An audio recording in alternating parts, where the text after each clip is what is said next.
Well, opposition leader Peter Dutton is not supporting a Matildas public holiday should they win the World Cup, saying it'll be a $2 billion cost to the economy at a time when small business can't afford it. But he is pledging to spend an extra $250 million on sports infrastructure instead, should his government be elected. Well, let's bring in my panel now to discuss. Sky News hosts Jenna Clark and Liz Storer. Great to see you both. Liz, what do you think about this? I mean, you'd think that generally the Australian public would support a public holiday, but there have been some criticisms of this move. Some say it puts too much pressure on the Matildas when they're already feeling so much pressure ahead of the grand final.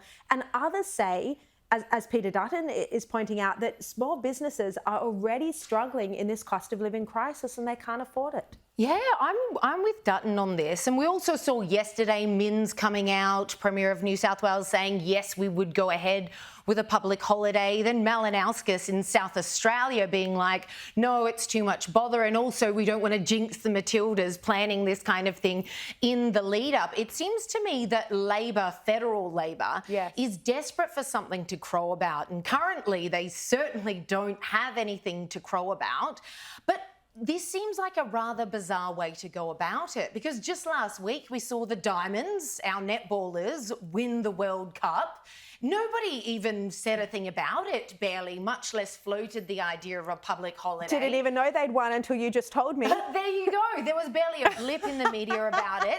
Then we had our Ashes, our cricketers, they retained the Ashes, etc. So nobody talked about a public holiday. There seems to be an overreach here, and I think it's for that reason. Labor's looking for a win. We know their pet project is not doing well in the polls, otherwise known as The Voice. Don't mention The Voice. And Albo's popularity has also taken a dive in today's most recent polls. So I think they're just desperate for something to be up and happy about. And so they're going after this, trying to look like something positive is happening for once.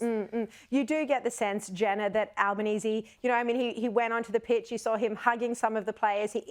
Does seem like he's trying to let some of that Matildas fever rub off on him, because I can't remember a time when the whole country has been so excited for a sporting event. I mean, 4.5 million people tuning in to watch it on Sunday, and tomorrow night, I'm sure there'll be similar excitement.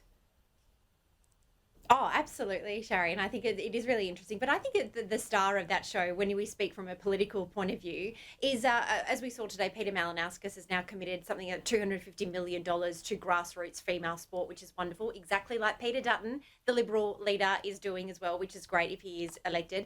But also the Federal Sports Minister, Annika Wells, who was openly sobbing and weeping on the sidelines. And I think what we sort of forget, you know, she wrote all of the Matildas' personal notes before the competition even started. She is so invested in her portfolio to see the fact that women's sport is now on the world stage and being embraced by, like you say, 7 million of us. I think it's the fact that we're talking about it is wonderful.